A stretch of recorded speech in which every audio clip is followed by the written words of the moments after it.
Bueno, muy buenas noches. Muchas gracias a quienes ya se están conectando.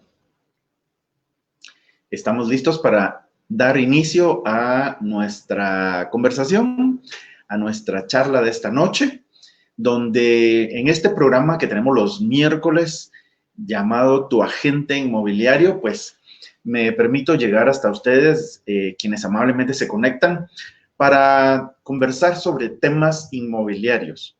Este programa está dedicado y enfocado a todas aquellas personas que tienen como parte de sus planes la adquisición de una casa, un apartamento, un terreno, eventualmente buscan una propiedad, una oficina en alquiler. Cualquiera que sea tu interés inmobiliario, cualquiera que sea, pues digamos, tu objetivo de compra o renta, entonces aquí encuentras los mejores consejos. Así que, pues bienvenidos a todos. Hoy tenemos un tema pues bastante interesante, un tema que da para muchas preguntas, que da para conversar mucho, porque en realidad vamos a hablar acerca del tema de cómo lograr que aprueben el crédito para la compra de tu casa. Muchas personas me preguntan cantidad de cosas referente a este tema. A lo largo de mi experiencia en el mercadeo inmobiliario, pues he tenido la oportunidad de atender a muchas familias, muchas personas. Pues es muy satisfactorio saber que muchas de ellas pues han logrado su sueño de comprar su casa propia, su apartamento y de obtener pues ese sueño, ¿sí? Pero lamentablemente también hay casos en los que no todo el mundo logra su sueño. Vale la pena mencionar en este punto, pues por supuesto, ¿por qué tocamos este tema? ¿Por qué vamos a hablar acerca de cómo lograr que el banco me apruebe mi crédito o la entidad financiera a la que yo esté aplicando apruebe mi crédito? La realidad es que, pues, todo comprador, toda persona que sueña con tener una casa o su propiedad, su casa propia, pues todo el mundo obviamente quisiera tener la posibilidad de comprar al contado. Al contado, por supuesto que es la forma más cómoda, podríamos decirlo así, la forma más cómoda de comprar. Pero obviamente para comprar al contado, pues necesitas tener un ahorro, tener, pues de alguna manera, un capital suficiente para poder hacer una inversión que te permita adquirir una propiedad en un solo pago. Pero no todo el mundo puede comprar al contado. Déjenme contarles que la gran mayoría de personas, como es de conocimiento de todos, compran al crédito, ¿sí? De hecho, probablemente más del 90% de las personas compran al crédito, lo cual es muy bueno porque de alguna manera, pues el hecho de que exista un sistema financiero que nos dé acceso a poder comprar de manera fácil, digo, en el sentido de que es muy sencillo poder acceder a un crédito y cada vez más sencillo por las razones que en un momento les voy a explicar. Pues es muy conveniente que exista un sistema financiero que nos permita el acceso a créditos para poder adquirir una propiedad. Sin embargo, aunque el sistema yo diría que es bastante sencillo, yo diría que es amigable en muchos sentidos, pues obviamente el sistema también tiene algunos requisitos, algunos requerimientos. El sistema pues exige que la persona que está comprando o las personas que están comprando, ya pensando, digamos, en el sentido de que fuera un núcleo familiar, el sistema exige pues, que se cumpla con ciertos requerimientos mínimos, en parte para asegurar, digámoslo así, el capital del banco, como también para asegurar la compra, la propiedad. O sea, al banco, por supuesto, le interesa hacer un negocio, pero el mejor negocio que hay para el banco o para la entidad financiera, cualquiera que ésta sea, es que la persona pueda comprar y pagar bien su casa a lo largo del plazo en el que está establecido que la pueda pagar. Así que el sistema es muy amigable. Guatemala tiene muchas bondades referentes a los temas de créditos para compra de casas. Sin embargo, pues hay que conocer y entender un poquito cómo funciona el sistema para poder nosotros, pues, optar a un crédito y hacerlo de manera, ¿cómo podríamos decir? Amigable, de una manera que sea fácil y que el proceso sea satisfactorio. ¿Por qué? Porque yo he visto a lo largo de mucho tiempo, miren, me ha tocado atender junto a mi equipo de ventas a una enorme cantidad de personas aplicando a créditos para sus propiedades. Y la realidad es que uno se encuentra con que en el camino pues se presentan muchas situaciones que toca resolver, pero a veces resolver situaciones en la marcha pues lo que hace es extender el tiempo. Entonces, un proceso de crédito, un proceso de aplicación de crédito bien documentado, con los requisitos necesarios para poder aplicar y que además tu asesor de ventas o la agencia inmobiliaria que te está apoyando, pues te brinde toda la información necesaria para poder aplicar bien, pues debería tomar de 3 a 6 semanas, cuando mucho. No más que eso, ¿sí? ¿Por qué? Porque realmente el sistema lo permite siempre que se haga bien. Así que de eso voy a estar conversando con ustedes en esta noche.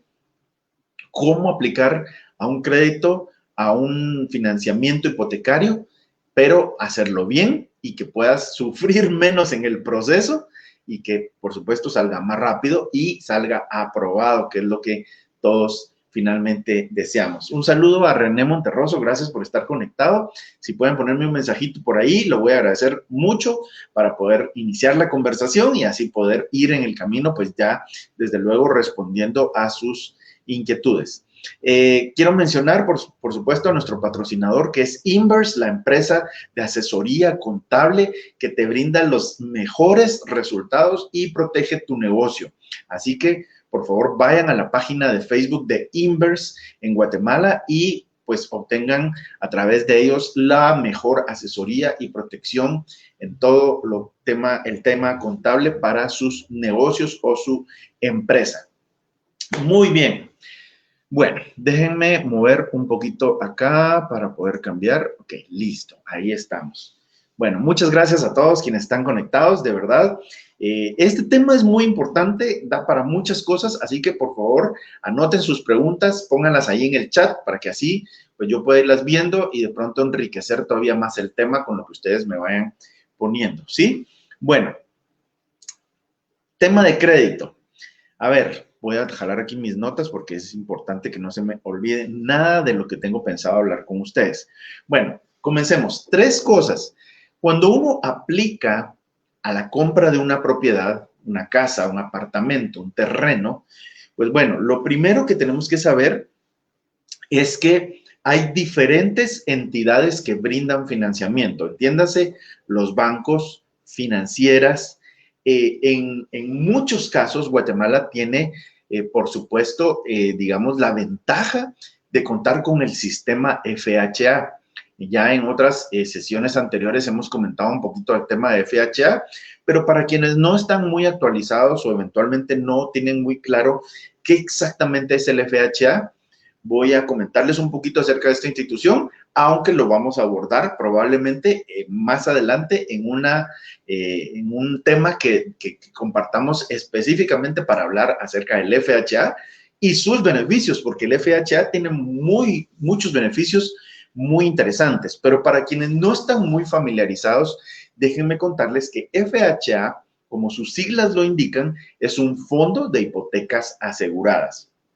Entonces, el FHA en realidad es una institución que fue creada con el objetivo de promover la adquisición de vivienda en Guatemala.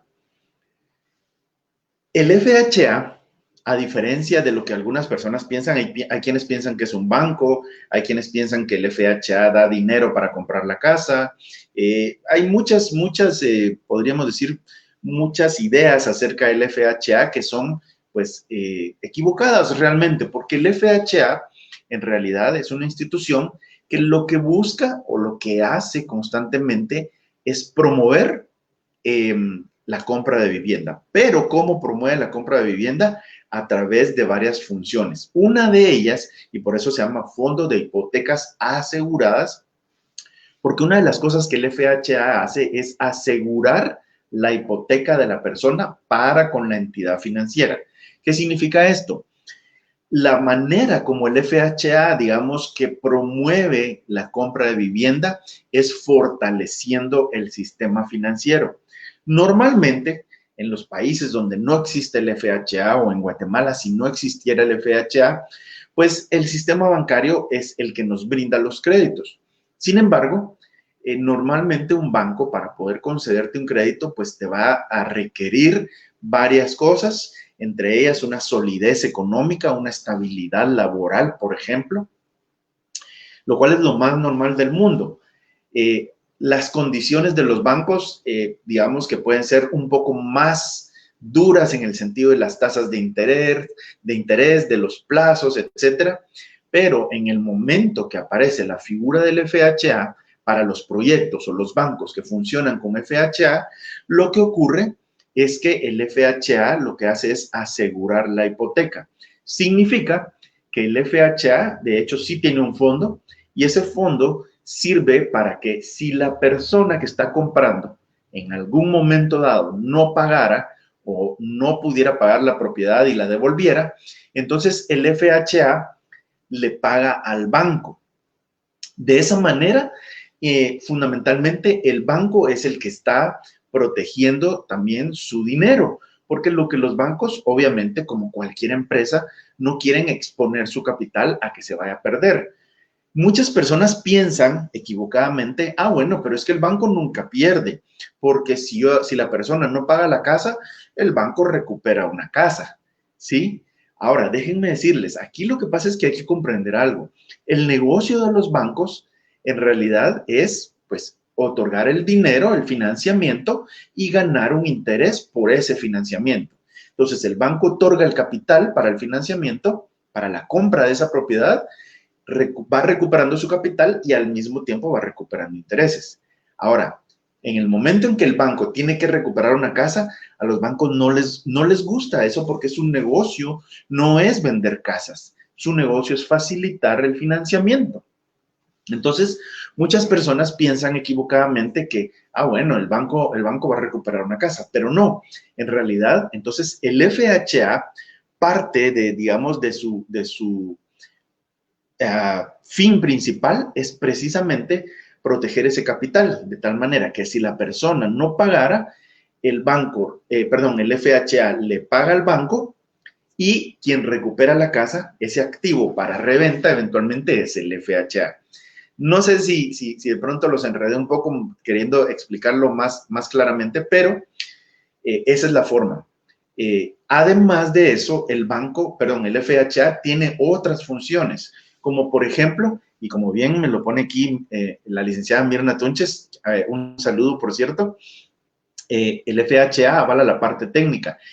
correcto. Parte de lo que el FHA hace es inspeccionar el proceso constructivo de las casas, con el objetivo de, digámoslo así, garantizar que lo que el constructor o el desarrollador, en este caso, le está ofreciendo al cliente, sea finalmente lo que le entrega en cuanto a cumplir con ciertos estándares mínimos de construcción que son supervisados por el FHA.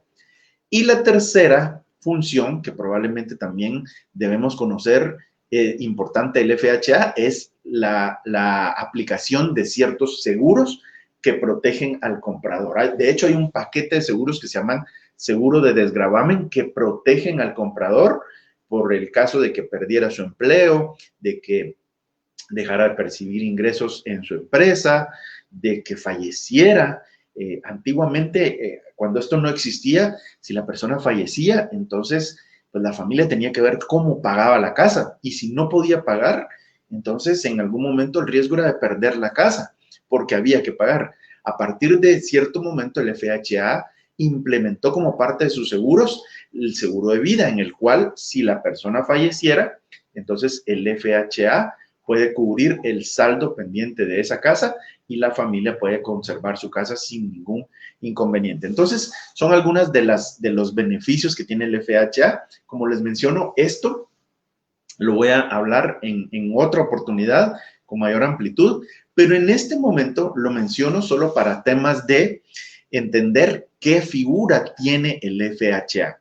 Entonces, sí es sumamente importante, esta institución es sumamente importante porque de alguna manera está protegiendo el crédito, lo cual beneficia al comprador de la propiedad y beneficia también al banco.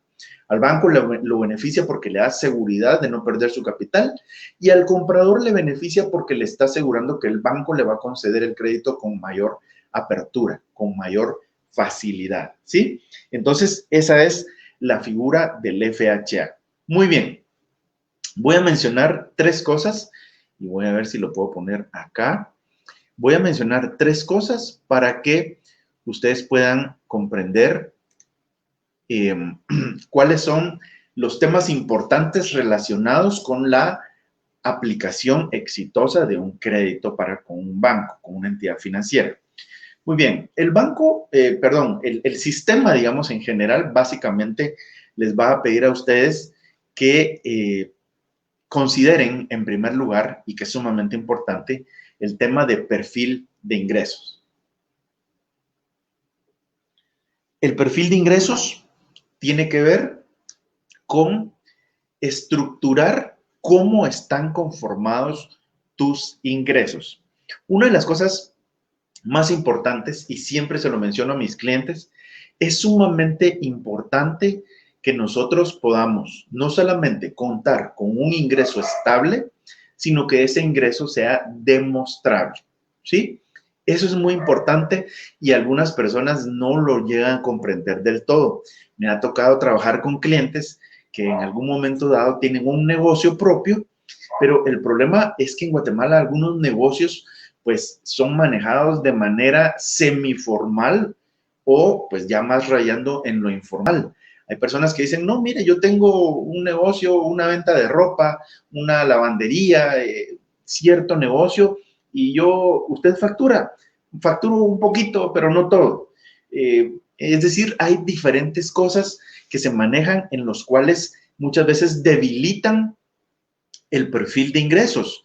Entonces, en el momento en que usted aplica a un crédito, es sumamente importante que usted tenga un perfil de ingresos estable, sólido y que el banco lo pueda ver así. Ahora, aquí entran en juego varias cosas. Cuando nosotros como asesores de ventas estamos trabajando con nuestros clientes, entonces nosotros le vamos a solicitar cierta documentación de tal manera que nosotros podamos comprobar su actividad económica. Y aquí esto me lleva a otro tema y entre paréntesis lo quiero mencionar para no desviarme, pero lo quiero mencionar. Una de las cosas que no le gustan a las personas, que probablemente sea por mi experiencia, lo que he visto, que es lo que más les irrita, más les disgusta cuando están empezando a hacer la gestión para aplicar a un crédito hipotecario, es pues la documentación. Muchas personas dicen, mire, pero es que qué montón de papeles me piden. ¿Por qué me piden tantos papeles? ¿Sí? Esta es una de las cosas que las personas, y de hecho muchas personas se desaniman incluso por ese tema. Entonces, nosotros como asesores siempre procuramos hacerle ver a la persona la importancia de comprender la razón de la documentación que le solicita. Entonces, para ustedes que me están viendo y que probablemente tienen intenciones o sueñan con comprar una casa en algún momento y van a aplicar a un crédito, o tienen un familiar que está pensando comprar una casa, un apartamento, ¿sí? Y están viendo esta transmisión o van a ver este video más adelante, deben saber que en Guatemala inevitablemente sí tenemos que lidiar con presentar un expediente que conlleva varios documentos, bastantes documentos. Y le pido que lo comprenda para que usted sepa desde este momento que así va a ser el proceso y es inevitable. Le voy a decir por qué y les voy a revelar por qué es que es así. Miren, en Guatemala se tienen que presentar documentos de su perfil de ingresos, se tienen que presentar documentos de comprobaciones de endeudamiento, digamos, tema de deudas, se tienen que presentar algunos documentos con información general, acompañados de algunos documentos de información de la propiedad que usted está comprando. Pero adicionalmente a eso, hay algunos documentos que los pide el banco. ¿Sí? Número uno, imagínense, hay algunos documentos que los pide el banco porque son requisito de información que se presenta al banco. Número dos, si usted está comprando a través del sistema FHA, porque podría ser que no, pero si usted estuviera comprando a través del sistema FHA, va a haber otros documentos que le va a solicitar también el FHA. Por ejemplo, lo que mencionaba hace un instante, el FHA le brinda algunos seguros para poder estar protegida su compra, para que su crédito esté protegido y para que cualquier contingencia que pudiera ocurrir, entonces tiene esos seguros. Entonces el FHA le va a solicitar alguna documentación relacionada con su tema de seguros. Hay personas que dicen, pero ¿por qué me piden eso? El FHA le pide, por ejemplo, una declaración de salud en donde usted tiene que poder poner cómo se encuentra su estado de salud, si ha visitado al médico, si padece alguna enfermedad. Y las personas dicen, pero ¿y por qué me piden eso? Porque le van a asegurar. Su compra está asegurada y usted va a poder tener el beneficio de un seguro, pero como cualquier seguro le van a requerir que llegue que llene alguna documentación donde compruebe su estado de salud para poder otorgarle el seguro. El FHA pide documentos. Tercero, el vendedor o la desarrolladora inmobiliaria que le está vendiendo la propiedad también le va a pedir otros documentos, como una solicitud de compra, como una promesa de compra-venta, como hay que firmar documentos para consulta de buró de crédito para el banco, para el FHA, para el desarrollador. Y finalmente, por si todo eso fuera poco, también se llenan unos documentos de datos generales que solicita la Superintendencia de Bancos. ¿Por qué razón? Porque en Guatemala es de conocimiento de todos que en Guatemala pues hay leyes que protegen, digamos, temas de lavado de dinero. Entonces, el banco no quiere que el comprador vaya a ser una persona involucrada en temas de lavado de dinero. El FHA tampoco y el desarrollador tampoco y la inmobiliaria tampoco. Todo el mundo aquí está sujeto a la mirada de la Superintendencia de Bancos y aquí nadie quiere meterse a problemas. Entonces, todo el mundo, por obligación, porque eso lo obliga a la Superintendencia de Bancos, solicita documentos de la IBE, que son formularios de información general y económica del comprador o los compradores. Ojo con eso, porque si es un comprador, entonces estarás presentando un expediente con esto que te mencioné para todas estas instituciones, pero si son 2 compradores o 3 compradores, casi es el triple de información. Ahora, eso no quiere decir que sea algo pues descabellado, que no se pueda hacer. Normalmente, las inmobiliarias o las empresas que nos dedicamos a la venta, pues parte de nuestro trabajo es tratar de facilitarle al cliente digamos, la proporción de esos documentos y guiarles y orientarles en cómo se deben llenar, cuáles se deben llenar, cómo presentarlos, ¿sí? Para que usted, pues, no se, digamos, que no se vuelva loco con tanto documento. O sea, lo que es importante es que usted sea asesorado por personas profesionales, por personas que le puedan orientar y le puedan ayudar en todo el proceso. El problema básicamente es que muchas veces pues hay asesores que son pues lamentablemente poco profesionales o que dejan solo al cliente. Mire, esto es lo que usted tiene que llenar, esto es lo que usted tiene que conseguir y cuando lo tenga me avisa. O sea, se desentienden de todo y en realidad ahí es donde pues dejar al cliente solo en realidad trae pues muchos problemas porque las personas necesitan apoyo, necesitan ayuda y eso es parte de lo que nosotros debemos ofrecerles. Cierro el paréntesis porque esa es la razón por la cual se presenta toda esta documentación. Entonces, menciono esto para que tú que me estás viendo ahí en pantalla, sepas que es parte del proceso, es inevitable. El banco no va a dejar de solicitar sus documentos, el FHA tampoco, la empresa desarrolladora tampoco y la IBE tampoco. Aquí todo el mundo va a requerir la información que necesita para sus fines de lo que les corresponde. Entonces, lo que debemos hacer como compradores es entender que así es el proceso y adaptarnos y ayudarnos a hacerlo mejor, pidiéndole a nuestro asesor de ventas que nos guíe, que nos oriente, que nos brinde con claridad. Es que miren ustedes, aquí se dan para muchas cosas, pero es increíble que muchas veces llenar un formulario y llenarlo mal representa cambiarlo. Y a veces esos formularios llevan firmas, sellos de la empresa que lo está certificando. Entonces, si nosotros no tenemos claro cómo se llena un formulario, entonces ahí pues ya se presta para muchas complicaciones. Aquí me adelanté un poquito en el tema porque precisamente este tema de los expedientes y de los formularios lo iba a tocar al final, pero era necesario mencionarlo. Entonces, claves para poder lograr que tu crédito sea aprobado, hay que llenar los formularios bien, con información clara, con información concisa y verídica.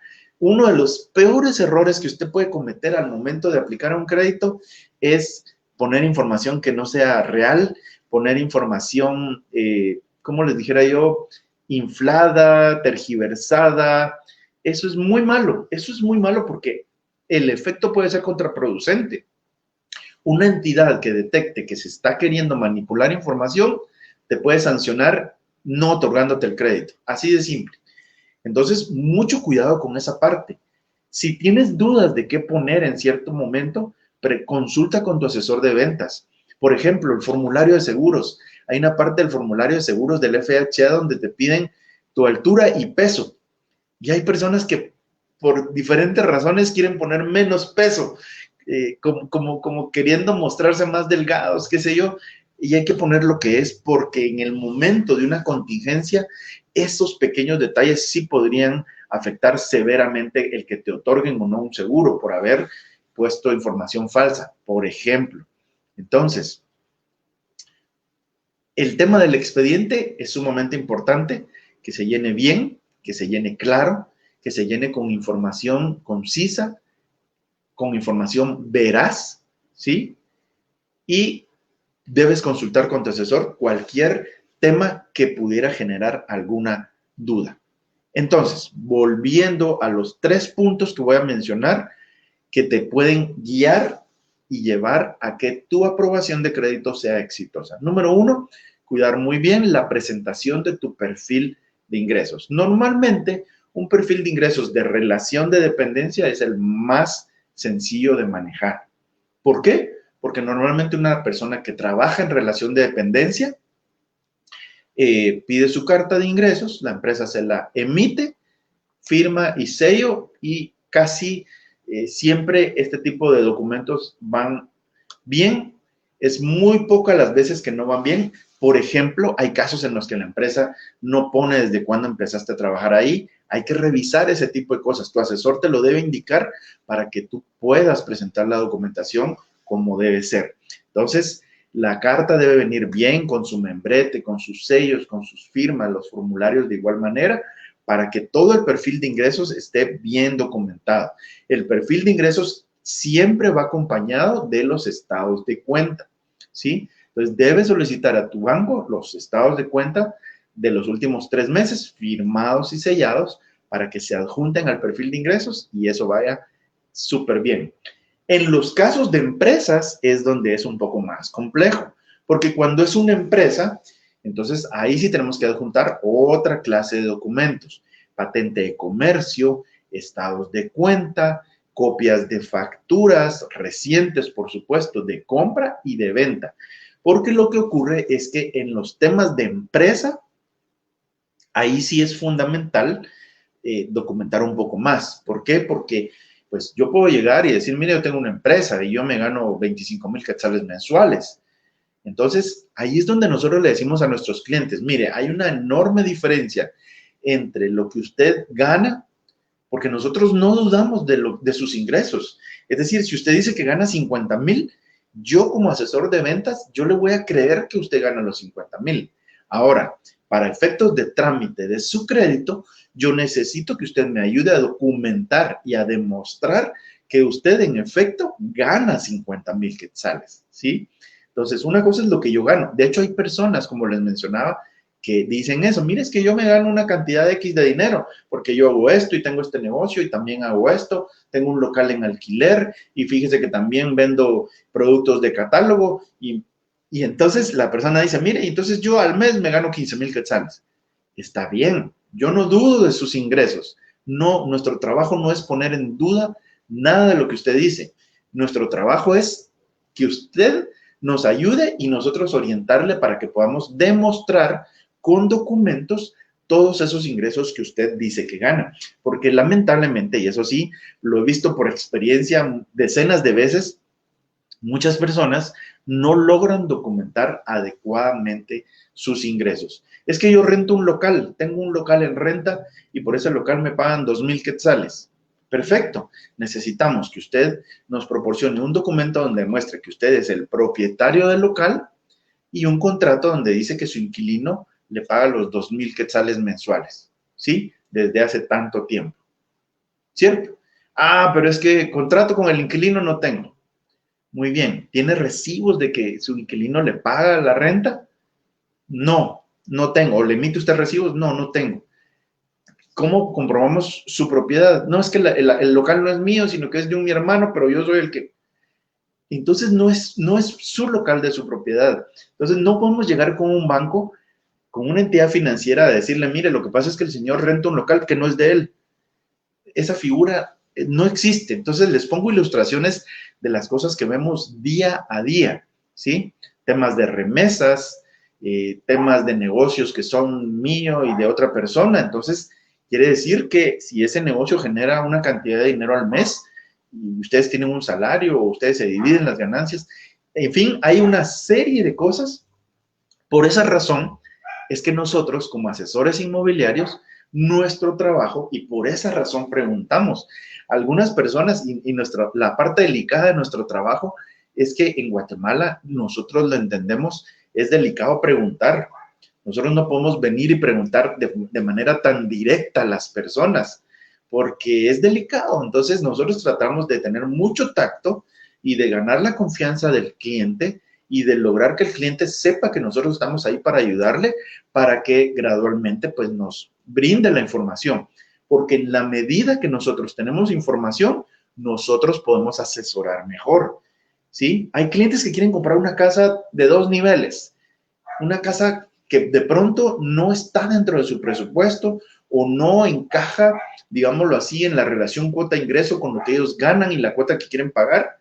Y entonces, si nosotros no tenemos la información de su actividad económica y de su nivel de ingresos, entonces nosotros no estamos en la posibilidad de decirle, mire, yo sé que usted quiere esa casa, pero realmente esa casa con el nivel de ingresos o con el perfil de ingresos que usted quiere demostrar, no se la van a aprobar.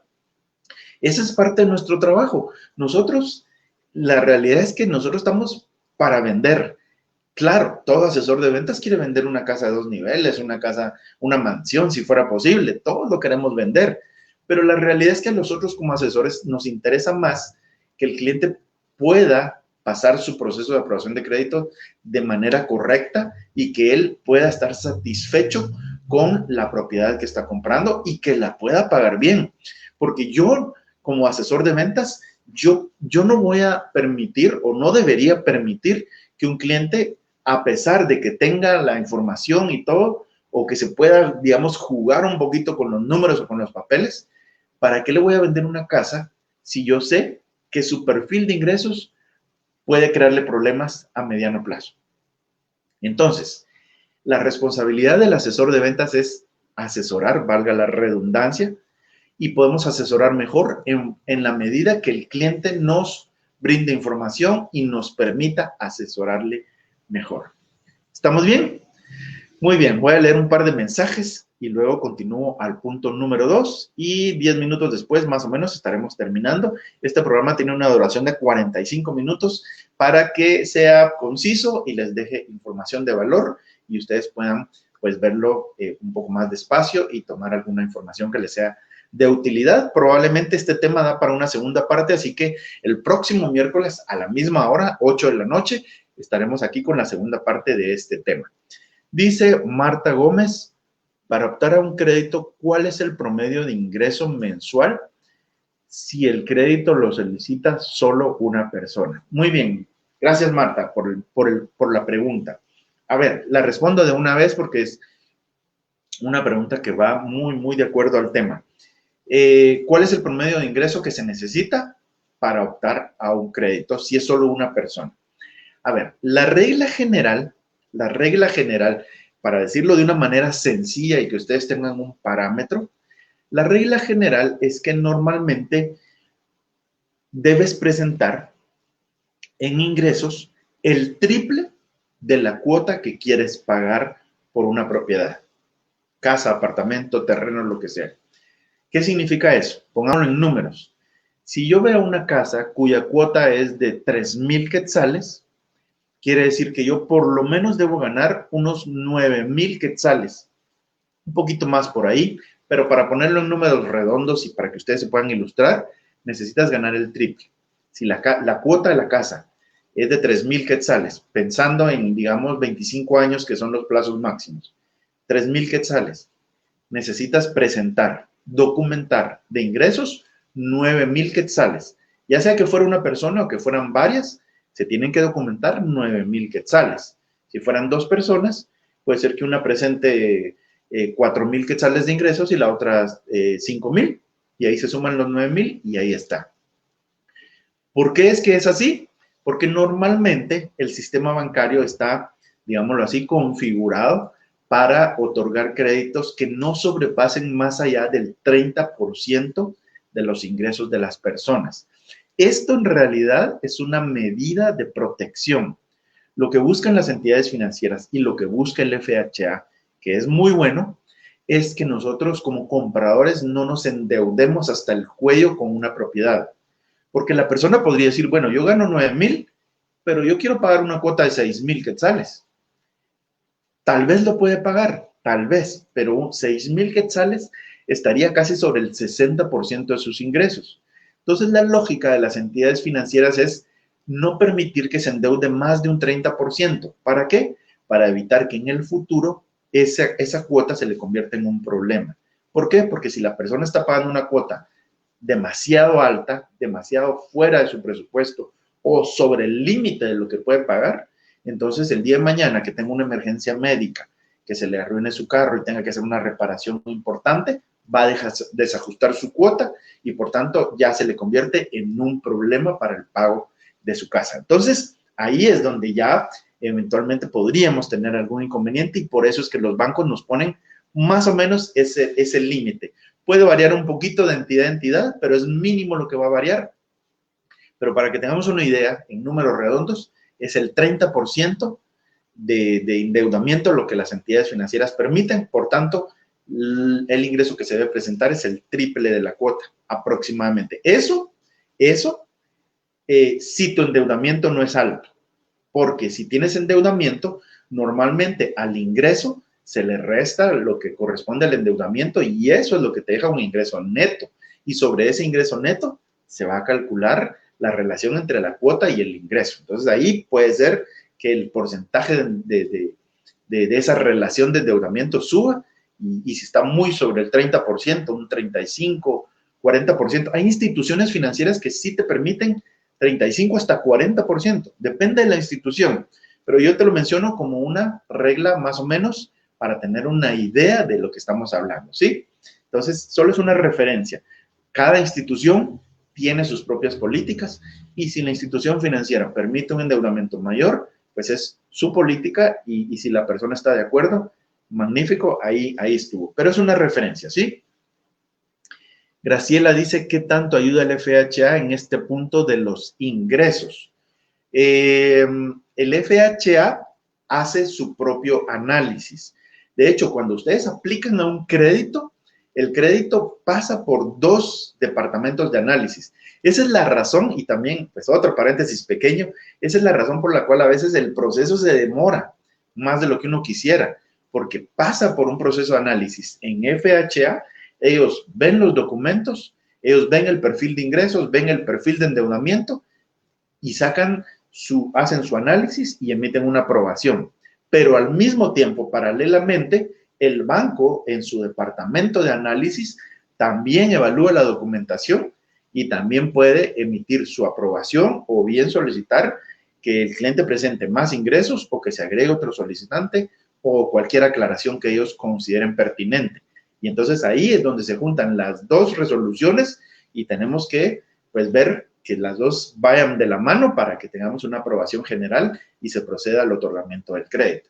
Entonces, el FHA sí ayuda, por supuesto que sí ayuda en el sentido de que su análisis también, muchas veces, en muchos casos, los bancos y el análisis del FHA ya está aprobado, el banco pues ya es mínimo lo que evalúa, solo asegura algunos datos y también emiten aprobación, aunque no todas las entidades funcionan así. Algunos hacen a profundidad su propio análisis, entonces eso depende ya de cada entidad financiera.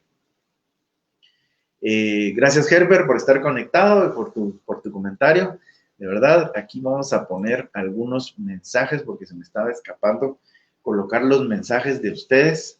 Entonces, muchísimas gracias a quienes están conectados. Sigan colocando sus preguntas. 5 minutos más tenemos todavía. Muy bien. Entonces, punto número 2, importantísimo, el nivel de endeudamiento.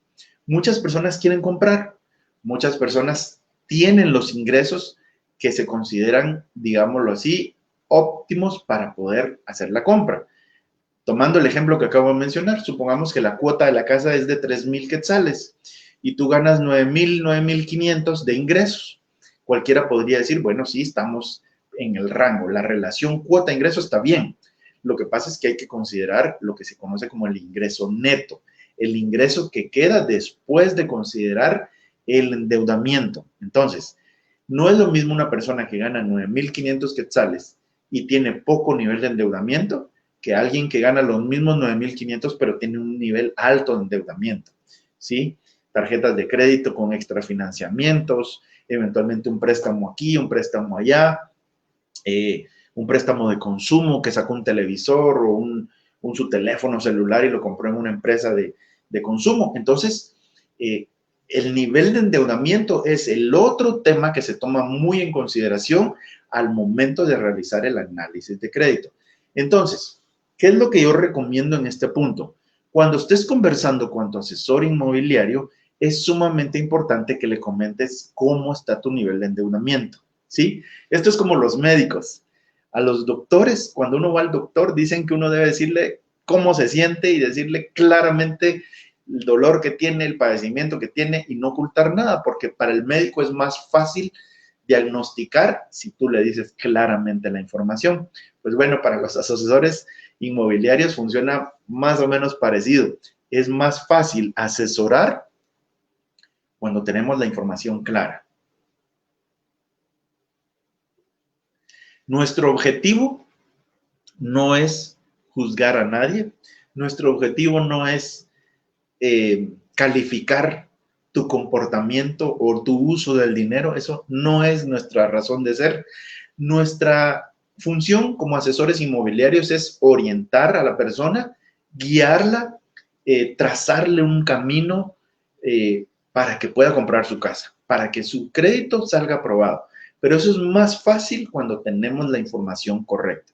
Entonces, normalmente, en mi caso, y la forma como entrenamos a nuestro equipo de ventas es, trata de ganar la confianza de tu cliente para poder entrar en estos detalles y decirle, mire, señor López, señor Ramírez, por favor, es bien importante que usted me comente. A mí me interesa venderle la casa, ¿sí? Pero me interesa que este sea un negocio exitoso, que usted pueda tener su casa, porque de nada sirve que metamos papeles, que usted empiece un proceso, que nos pasemos 2 meses en un proceso de análisis y de juego con los bancos para que después de 2 meses le digan que no va a poder aplicar a su casa.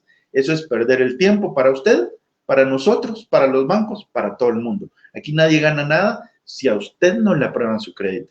Entonces, para nosotros es bien importante orientarle de la mejor manera y para poder hacerlo es bien importante que usted nos brinde la información de manera transparente y concisa. Así que hable con su asesor de ventas, háblele transparentemente y coméntele lo que haya que comentar para que pues pueda tener la información de manera clara, ¿sí? Eso es sumamente importante. Aquí hay algunos de los mensajes que ustedes ya me habían colocado, solo para que se vean en pantalla y que no me digan ustedes que no los tomé en cuenta, porque sí los tomo en cuenta y aprecio muchísimo sus mensajes. Y para terminar, ya con esto vamos cerrando, el punto número 3 que el banco va a considerar es un poquito lo que ya me había adelantado, el tema de documentación. La importancia de que los documentos vayan claros, de que vayan bien llenados, de que lleven toda la información, de que tengan respaldo, es decir, todo el tema de lo que ya conversamos, respaldo de ingresos, respaldo de endeudamiento. ¿Es problema tener deudas o haber tenido deudas en el pasado? No es problema. Pero lo importante es entender cuál es su nivel de endeudamiento o entender si eventualmente usted está abierto a bajar ese nivel de endeudamiento. Hemos tenido casos. Tuve un caso, por ejemplo, de un joven hace algunos meses que me dijo abiertamente al principio, mire, yo compro carros y los revendo. Entonces yo tengo mi capital, que son más o menos unos 30,000 quetzales, que lo meto ahí a comprar carros y algunas veces saco dinero de la tarjeta de crédito para comprarlo, lo vendo y pago mi tarjeta de crédito. Entonces, ese tipo de cosas, manejarlas con claridad, ayuda mucho a que nosotros podamos asesorar mejor. Al final, él me dijo, si es necesario, pues yo voy a vender un carro, retorno ese capital, ese dinero, y con eso puedo pagar incluso una deuda que tengo. Recuerdo que era algo como un televisor que le había costado como 8,000 quetzales, y me dijo, yo puedo pagar esa deuda de los 8,000 quetzales si el banco me lo requiriera. ¿Cuál fue nuestro consejo? Esperemos. Ya teniéndolo claro y teniendo el perfil de ingresos, armamos la documentación, lo metimos al banco y le dijimos, esperemos a ver el análisis. Si es necesario y el banco lo requiriera, pues usted ya está listo para pagar la deuda y entonces con eso lo arreglamos. Y de hecho así ocurrió. El banco sí solicitó que se bajara el nivel de endeudamiento. Él fue, pagó su deuda y asunto arreglado. Entonces, ese tipo de cosas las podemos nosotros asesorar si el cliente nos ayuda con información clara y concisa de su perfil de endeudamiento, ¿sí? Vamos a tener un segundo capítulo de este tema porque todavía hay más cosas que yo necesito comentarles y revelarles algunas claves así bien puntuales de cosas que se pueden hacer para que el banco vea con buenos ojos tu expediente y sea mucho más rápido y más, podríamos decir, más confiable el tema de la aprobación. Así que, bueno, en el siguiente capítulo, el próximo miércoles, hablaremos de temas de cómo conformar un expediente para negocio propio, expedientes de personas que compran desde Estados Unidos, cómo es que se arma un expediente para que le aprueben crédito. Es muy sencillo y en el próximo episodio les voy a contar cómo es que se hace. Personas que compran con remesas, qué opciones tienen, si les mandan remesas. No todas las entidades financieras las aceptan, pero otras sí las aceptan. Entonces, vamos a hablar un poquito de eso y finalmente en nuestro próximo capítulo hablaremos de cómo se conforma el expediente para un negocio informal. En resumen, entonces, Número 1, es importante conocer el perfil de ingresos. Número 2, es importante conocer el perfil de endeudamiento. Y la tercera clave es poder armar muy bien la documentación, que no lleve de más, que no lleve de menos, que todo vaya claro, que lleve lo que tiene que llevar para que ese expediente salga aprobado rápidamente. Muy bien, tengo un minuto para alguna pregunta adicional y si ustedes no me ponen ninguna pregunta adicional, entonces vamos a ir ya cerrando nuestra transmisión de hoy.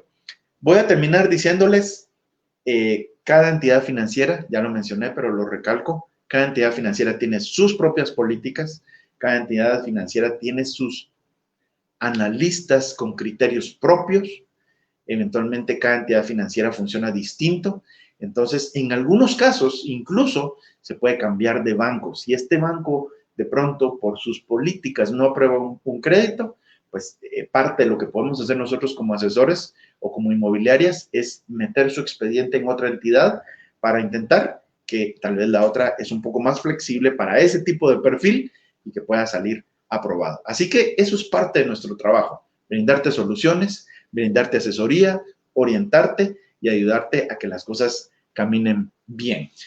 Última pregunta que me pone Graciela Jacome. Dice, ¿cuánto tiempo tardan en que se apruebe el crédito? Normalmente, una entidad financiera, teniendo toda la documentación en la mano y en orden, es decir, todo bien armadito, normalmente, el FHA normalmente se tarda, calculo yo, unos de 4 a 6 días, tal vez un poquito menos en algunos casos, pero el FHA, teniendo documentación en orden, 4 a 6 días. Una entidad financiera, un banco, teniendo toda la documentación en orden, normalmente diría yo unos 8 a 12 días aproximadamente. Si sumamos ambas entidades, estamos hablando de un promedio de unos 10 a 15 días, podríamos mencionar, teniendo la documentación en orden. Donde se va la mayor cantidad de tiempo, muchas veces es en juntar todos los documentos y en llenar todos los formularios. Pero si usted se propone llenar sus formularios y reunir sus documentos, digámoslo así, en una semana, entonces una semana más 2 semanas que se tardan las entidades financieras, en 3 semanas o 4, usted podría tener una aprobación. Ese es más o menos el tiempo. Ahora, cuando el crédito se suspende, que le piden agregar otro solicitante, agregar más documentos, pagar una deuda, pagar esto, esas suspensiones sí comen tiempo porque ellos tienen que volver a revisar el expediente y ahí se puede ir otros 15 días. Entonces, cuando hay suspensiones, sí se extiende a un mes, a mes y medio. Pero un expediente que viene bien armadito, bien claro, bien documentado, deberían ser 15 días, 3 semanas para que usted tenga una resolución de su crédito aprobado. Muchas gracias a todos, gracias por sus preguntas, gracias por haber estado conectados esta noche. Si pueden compartir este video con otras personas que ustedes crean que les pueda ser de utilidad esta información, lo voy a agradecer que lo puedan hacer y les espero próximo miércoles a las 8 de la noche aquí en Tu Agente Inmobiliario. Les saluda Edwin Amaya, que estén muy bien y que tengan muy feliz noche.